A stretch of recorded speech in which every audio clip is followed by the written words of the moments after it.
한의학을 가장 사랑하는 닥터들 한가닥! 네, 건강을 위해 한가닥 하러 오신 여러분들 환영합니다. 오늘은 많은 분들이 고민하고 있는 건강 문제 중에 하나인 혈당과 관련된 건강한 수다를 준비해봤습니다. 큰형님께서 한 말씀 해주시죠. 사실 혈당 건강에 많은 사람들이 고민을 하고 있고 걱정을 하고 있습니다. 제가 여러 방송에서도 말씀드렸지만은 일부 의학자들이 국내 당뇨 환자 또 당뇨 전 단계 환자를 2,000만 명에서 2,500만 명이라고 하는 이야기를 들으면서 제가 할 말이 많았지만 많이 참았어요. 전 국민의 반이네요. 그럼. 전 국민을 고혈당으로 만들어서 약을 먹게 하려고 그걸 들으면서 내가 스트레스를 받았는데, 하지만요, 혈당이라는 것은요, 혈압이나 고지혈하고 똑같이 그렇게 걱정하지 말고 한방적으로 굉장히 접근하면 빨리 좋아질 수 있어요. 왜냐하면 사람의 건강 상태나 체질이라든가 기온이라든가 환경의 영향이 자율신경에 의해서 혈당이 높고 낮고 하기 때문에 오늘 잘 들으시고 너무 공포나 걱정, 근심 없도록 해드리겠습니다. 네, 우리 지금 큰형님께서 말씀하신 것처럼 혈당이라는 것은 우리 체질이라든지 건강 상태, 기온, 습도, 환경 여러 가지 조건 따라서 편차가 잘 생기는 것도 어떻게 보면 당연할 것 같거든요. 그런데 이제 많은 사람들이 이 혈당이라는 얘기만 들으면 너무 조금만 높아도 막 큰일 날 것처럼 너무 걱정하고 있는데, 어쨌든 혈당은 꼭 필요한 거잖아요. 필요합니다. 혈당. 혈당이, 정의부터 좀 내려주시죠. 네, 혈당이 어느 정도로 필요하냐면요. 혈당 관리가. 네. 사실은 저는 암 환자를 많이 보니까 암 환우들의 전이 재발 방지를 위해서 어떤 생활을 해야 되느냐 했을 때 혈당을 관리하는 생활만 하면 그 자체가 암 전이 재발 관리가 되는 거예요. 그 정도로 이 혈당 관리와 면역 관리는 밀접한 관계가 있기 때문에 우리는 좋든 싫든 혈당에 대해서 관심을 가지고 하나 공부를 하고 잘 알아야 될 필요성이 있는데요. 혈당은요, 우리 몸에서 진짜 필요한 부분인데, 우리가 왜 기운이 없을 때 뭐라 그래요? 당 떨어진다 그러면 하잖아요. 근데 바로 혈당이 우리 몸에서 에너지를 공급하는 역할을 하는 거예요. 혈당은 그 세포가 에너지를 생성하는 데 필요한 연료를 제공을 하는 거죠. 그 일상적인 활동뿐만이 아니라 운동 중에도 중요한 역할을 하는 겁니다. 그뿐만이 아니라 뇌 기능을 유지하거나 또 근육 활동 지원, 대사 조절에 필요한 것이 혈당이에요. 게다가 우리가 열받고 화를 끓여도 혈당이 올라가잖아요. 그렇죠. 그렇기 때문에 음식이나 생활습관 모든 것에 혈당이 들어가져 있지 않은 것이 없다는 거예요. 그래서 오늘은 이 혈당에 대해서 좀 정확하게 알고 우리가 건강적인 삶을 살 수 있도록 하는 데 도움이 될 수 있도록 하면 좋을 것 같습니다. 혈당이라는 단어 자체를 너무 우리가 좀 두려워하고 약간 공포스럽게 받아들이는 느낌이 있거든요. 그래서 조금 좀 정확하게 이해할 필요가 있을 것 같은데, 우리 박 원장님께서 또 한번 얘기해 주시죠. 양방의 제일 문제점, 장점이자 단점이라면 너무 획일화 평균화해서 사람을 그 좁은 공간에 기우 맞춘다는 겁니다. 우리 한의학은 체질이나 상황에 따라 혈압이든 혈당이든 아주 플렉시블한 건데, 이것을 100에서 126 사이가 당뇨 전 단계라고 하지 않습니까? 126 넘으면 이제 본격적인 당뇨. 근데 이게 사람에 따라서 이 수치가 의미가 있을 수도 있고 아무런 의미를 안 가질 수도 있습니다. 너무나 이렇게 획일화된 수치 가지고 내가 당뇨야? 당뇨 전 단계야? 이런 고민들을 많이 하시는데, 적절한 식사와 운동 관리로 혈당이 조금 높고 낮더라도 아무 문제가 없습니다. 이제 우리가 건강에 의미를 가지려면 지나치게 높은 고혈당과 저혈당의 상태에서 반드시 증상이 따라옵니다. 맥과 증상에. 그런 걸로 문제를 삼아야지 단순히 수치만 가지고 절대 공포를 좀 안 느꼈으면 좋겠어요. 네. 물론 수치를 우리가 무시하는 건 아니잖아요. 그렇죠? 수치는 미리 우리가 알 수 있는 어쨌든 중요한 지표가 되니까, 그죠? 일반적으로 우리가 이렇게 생각할 수 있는데, 하지만 문제는 이미 이 당뇨병이 어느 정도 진행돼서 좀 혈당 조절 자체가 잘 안 되는 이런 분들한테는 좀 문제가 발생할 수 있잖아요. 그죠? 형님들께서는 이렇게 혈당 조절 안 되는 이 문제가 되는 혈당 수치 기준을 개인적으로 얼마 정도 혹시 얼마 정도로 보십니까? 우리는 제가 이제 고혈압, 당뇨, 고지를 많이 보다 보니까 요즘은 혈당 환자들이 많이 와요. 옛날하고 달라가. 그런데 저는 이야기합니다. 사람에 따라서 아까 이야기한 대로 나이에 따라서 계절에 따라서 달라요. 인체는 변화가 되기 때문에 나이가 들면은 에너지가 더 필요해요. 겨울 되면 난로가 더 필요하니까 당이 좀 높아야 되고, 여름이 좀 떨어지고 혈압하고 비슷해요. 그 다음 나이가 들면은 에너지, 미토콘드리아 에너지를 덜 만들기 때문에 높아야 돼요.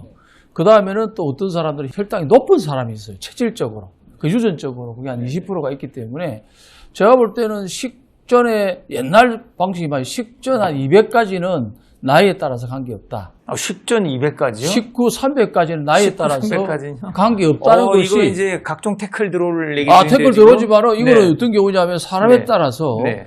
혈압도 200이 정상인 사람이 있어요. 네. 한 5%에서 7%가. 네. 혈당도 보니까 식전 한 200, 식후 300까지는 제가 볼 때는 큰 문제가 없다. 생활 습관, 음식 관리하면 무조건 가능하다고 봅니다. 어떤 사람들에 대해서는 이제 그렇죠. 어떤 그렇죠. 사람들. 예. 5에서 7%라고 했어요. 네네. 저는 그래서 이게 참 정말 맞다고 생각이 드는 게 이제 한의학적인 사고로 볼 때도 환자들을 진찰을 할 때, 진단을 할 때 변증을 하잖아요. 그 변증이라고 하는 건 단순한 수치를 보는 것이 아니고 그 사람의 생활 환경이나 습관이나 이 병이 생길 수밖에 없었던 여러 가지 상황들을 보는 건데 단순하게 수치만 가지고 만약에 이 사람이 병을 진단한다면 이 앞뒤가 맞지가 않는 거예요. 수치가 정상이 아니라도 왜 변증을 봤을 때 문제가 없다면 맞아, 건강한 맞아, 사람인 맞아. 것이고 변증에 문제가 있다면 수치가 정상이라도 이 사람 치료를 해야 될 사람인 건데 이거를 변증을 하지를 않고 무조건 숫자를 가지고 환자다 아니다를 분간한다고 하는 것은 잘못된 것이라고 하는 걸 말씀하시는 거 생각이 들고요. 그렇더라도 뭔가 기준을 세워야 되는 게 중요한데 그래서 이제 우리가 당화 헬스소 이야기 많이 하잖아요. 그러니까 이제 적혈구 속에 있는 헤모글로빈 이게 이제 그 후당에서 당화된 그 수치를 표준화한 것이 당화 헬스소인데 이것 또한 우리가 뭐 5.7, 5.8 이야기를 하지만 사실은 나이 먹을수록 기능이 떨어지면서 한 6.0만 돼도 정상이라고 보는 거거든요. 그래서 이제 보통 그런 정도로 해가지고 최근에 이제 2, 3개월 사이에 이런 정도가 되면은 정상이라고 보는 건데 너무 이제 6.5, 6.6 이상 올라간다면은 한번 체크를 한번 해봐야 된다. 이런 말씀을 좀 드리고 싶고 그렇습니다. 네네. 저도 환자들 이제 평생 고혈당을 유지한 사람, 평생 당뇨약을 10년, 20년 먹어온 사람들은 혈당이 100 이하만 내려가도 저혈당 증세를 보이는 그쵸. 경우를 많이 봤습니다. 힘들어하죠. 보통 우리는 정상적인 사람들은 한 50, 60까지 떨어져야 저혈당이 오는데 이분들은 항상 150, 200 이렇게 높은 고혈당의 상태에서 어떤 상황이나 환경에 따라 적응해 있는 거죠. 100 아래로 내려가면 바로 저혈당이 오는 경우를 많이 봤어요. 이런 것만 봐도 이 사람을 획일화된 수치로 판단할 수 없습니다. 근데 최근에 아마 좀 많이 좀 한번 회자되었던 얘기인데 고혈당 쇼크라는 단어 많이 들어보셨잖아요. 그죠? 이거 어떻게 생각하십니까? 고혈당 쇼크. 어떤 거죠? 그 고혈당 쇼크는 혈당 수치가 한마디로 뭐 400, 500 이상 급격히 상승해서 신체 기능이 심각하게 저하되는 위험한 상태를 말합니다. 주로 당뇨병 환자들한테 발생하는데요. 적절한 치료를 받지 않으면 사망에 이를 수 있습니다. 위험한 상태가 상당히 위험합니다. 그렇죠. 네. 얼마 전에 유명한 네, 탤런트 분이 안타깝게 이렇게 사망을 하게 됐는데 이 부분 얼마 전에 우리 환자도 똑같았어요. 아, 그래요? 예, 연속 혈당기를 차는데 이분은 연속 혈당기가 400 이상 체크가 안 되더라고요. 안 되죠. 400 넘어가면 그냥 일직선으로. 이 500까지 600까지도 올라갔을 것 같아요. 그 이분이 이제 집에 가다가 쓰러졌는데 깨어나 보니까 응급실이 된 거예요. 자기 말로는 옥황상제를 잠깐 보고 왔다 이렇게 하더라고요. 그만큼 이게 고혈당이 드문 경우가 아니고 당뇨 환자분들한테는 상당히 문제를 일으킬 수 있으니까 주의를 하시고. 깨어났으니까 응급실이면 운이 좋으신 거예요. 그렇죠. 운이 좋으신 거예요. 깨어났으니까 천국에 갔다 이러면 고혈당 쇼크 지금 얘기하셨죠. 가장 무서운 게 이게 돌연사까지도 갈 수 있다 이런 부분들이잖아요. 이 고혈당 쇼크가 크게 두 가지입니다. 그러니까 인슐린은 정상적으로 분비되는데 혈당이 지나치게 높은 경우에는 주로 삼투에 의해서 세포의 수분이 완전히 말라서 문제가 될 수 있고 탈수가 되는 거죠. 그러니까 너무 높은 고혈당이 되면 또 소변으로 당을 빼낼 수밖에 없기 때문에 우리 몸은 탈수 증세가 생깁니다. 그러니까 요거는 인슐린 비의존성 고혈당이라 할 수 있고 인슐린 의존성 그러니까 일형 당뇨처럼 인슐린 자체가 만들어지지 않을 때는 부족해서 지방을 태워서 케톤바디가 되지 않습니까? 이때 엄청난 산성 혈액이 됩니다. 이것 때문에 쇼크가 오는 것이거든요. 이 두 가지를 구별해서 해야 돼요. 1형이든 2형이든 다 고혈당 쇼크가 올 수 있다. 있죠. 근데 이제 요즘 들어서 고혈당 쇼크가 이제 이슈가 되는 거가 제가 생각을 해보면은요. 평상시에 혈당 관리를 다 하시는 분들일 거라고 생각을 하거든요. 당뇨약을 먹기도 하고 또 당뇨에 대한 관심을 가지고 이제 음식 조절도 하고 그럴 것 같은데 가장 많이 그 고혈당 쇼크가 발생하는 이유가 뭔가 생각해 본다면은 이 지속적인 스트레스라고 봐요. 맞아. 그것도 맞아. 그러니까 이제 스트레스를 받으면은 교감신경도 그렇지. 항진되죠. 자존심 깨지죠. 또 몸 안에 이제 스트레스 호르몬이 또 많이 발생하게 되고 이것이 간을 자극을 하게 되면 당연히 혈당이 올라가게 되고 이런 상황이 오랜 시간 동안 지속이 되면은 쌓이면서 어느 순간인가 빵 하고 터지는 게 고혈당 쇼크라고 생각이 들어요. 제가 예전에 한번 그 혈당 우리 자동 부착하는 거 있잖아요. 그죠? 연속 우리 혈당기. 연속 혈당기. 네. 요즘은 연속 혈당기가 예전엔 찍어야 나왔는데 요즘에는요. 그냥 블루투스로. 24시간 그냥 수착 바로 보입니다. 제 혈당이. 좋은 세상에. 그걸 제가 달고서 한번 체크를 해봤었어요. 밤에 자기 전에 이렇게 아이스크림 한 통을 먹고 다음날 아침 일어나서 아무것도 안 먹고 물만 먹은 상태에서 이제 좀 고강도 운동이죠. 축구를 한 3시간 이상 막 했어요. 제 생각은 어땠냐면 어젯밤에 이 아이스크림 먹어서 얼마나 높았을까. 그 다음에 이제 축구를 했으니 또 빈속에서 얼마나 이게 절대 많이 떨어졌을까라고 생각했는데 결과는 예상 밖이었어요. 그 아이스크림 먹은 직후에도 제가 150대를 넘지 않더라고요. 그러니까 조절을 잘 한 거죠, 인체에서. 근데 쫄쫄 굶고 열심히 뛰었던 그날 경기 매우 졌습니다, 저희 계속.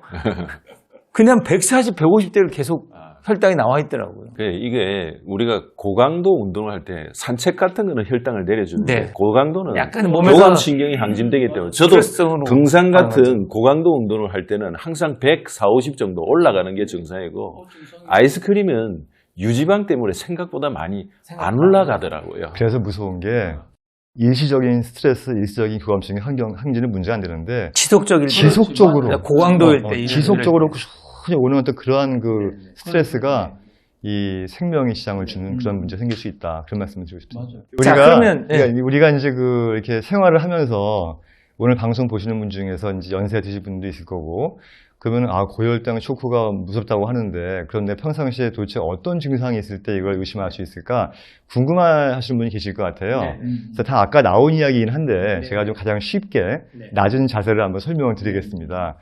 우선은 소변을 자주 보게 돼 있어요. 맞아. 혈당이 급속하게 올라가게 되면 아까도 설명드렸지만은 몸 안에 있는 혈당을 최대한 배출하기 위해서 신장에서 자꾸 물을 많이 빼게 되어 있어요. 물을 많이 빼면 어떻게 되겠어요? 물이 줄면은 갈증이 일어나겠죠. 또 갈증이 심하게 일어나게 됩니다. 그리고 체액이 줄어들면은요 혈압이 떨어지면서 그에 대한 반작용으로 심장박동이 증가하게 되어 있어요. 또 혈당이 갑자기 올라가게 되면은 신경계통에 문제가 생겨서 자꾸 정신을 깜빡깜빡 잃는 증상이 생길 수가 있습니다. 이런 것들이 보인다면 일단은 고혈당 쇼크를 의심할 수, 전조증이죠. 있으니까 빨리 대처를 좀 하시는 게 좋을 거고 그 대처에 대해서는 곧 말씀을 드리겠습니다. 얘기해 주시죠. 만약 그런 증상처럼 보인다. 우리가 고혈당과 저혈당을 봤을 때 저혈당이 거의 10배 이상으로 대부분입니다. 고혈당은 매우 드물어요. 드문한 점. 그러니까 아까 우리 환자의 고혈당 쇼크에서 그 의식을 잃으신 분들도 이미 당뇨발이 오셨어. 그런데도 일주일에 한 4-5번은 면을 드셔요. 그러니까 이렇게 해서 그분은 이제 연소혈당을 참으니까 스스로 엄청나게 반성이 많이 됐습니다. 이제 이런 경우와 저혈당은 이제 완전히 증상이 틀리죠. 식은땀이 나면서 손이 벌벌 떨리고 앞이 하얗게 되면서 이제 쓰러질 것 같은 이게 저혈당입니다. 고혈당은 아까 소변을 많이 하고 갈증이 나고 메스꺼린 구역감 이런 게 나올 수 있거든요. 요 차이가 있으니까 이제 요 해결책은 저혈당은 그냥 쉬워요. 그렇죠. 그냥 달달한 거 빨리 먹으면 됩니다. 이거는 이제 그런 그 환경만 되면 큰 문제가 안 되는데 고혈당은 탈수에 의해서 심각한 증상이 오죠. 스스로 이제 물을 마실 수 있으면 좋고 또 뭐 죽연 같은 그 소금물을 먹으면 더 좋은데 이것은 스스로 해결하기 힘듭니다. 그러니까 무조건 병원에 가서 링거 맞으셔야 돼요. 이거는. 링거가 최고예요. 제일 빠르죠. 그래서 고혈당 쇼크와 유사할 땐 실제로는 빠른 병원의 연락과 이송도 중요하죠. 물론 그 사이에 지금 말씀하셨듯이 탈수로 인한 주로 문제가 되니까 물부터 보충하면서 빠른 병원으로 이제 이송해서 하는 그런 식의 대처가 필요하겠죠. 그죠? 자, 오늘 이렇게 고혈당 쇼크 또 그리고 또 함께 저혈당 쇼크 이렇게 여러 가지 혈당에 관련된 이슈에 대해서 좀 얘기해 봤는데 마지막으로 우리 큰형님께서 한번 진맥 한번 해주시죠. 모든 질병은 각 개인마다 달라요. 그러니까 통합된 치료는 없기 때문에 각 개인이 알아서 공포도 갖지 말고 너무 방침도 하지 말고 자기 몸은 자기가 지킨다는 생각으로 혈당 너무 두려워하지 말고 한 가닥을 보시면 방법이 있으니까 오늘 방송 보시고 해결하시기 바랍니다. 네, 언제나 정답은 한가닥에 있습니다. 그죠? 자, 오늘도 이렇게 한가닥표 건강한 수다를 나눠봤는데요. 저희를 통해서 듣고 싶은 건강한 수다가 있다면 댓글로 남겨주시면 되겠습니다. 여러분 모두 건강으로 한가닥 수다!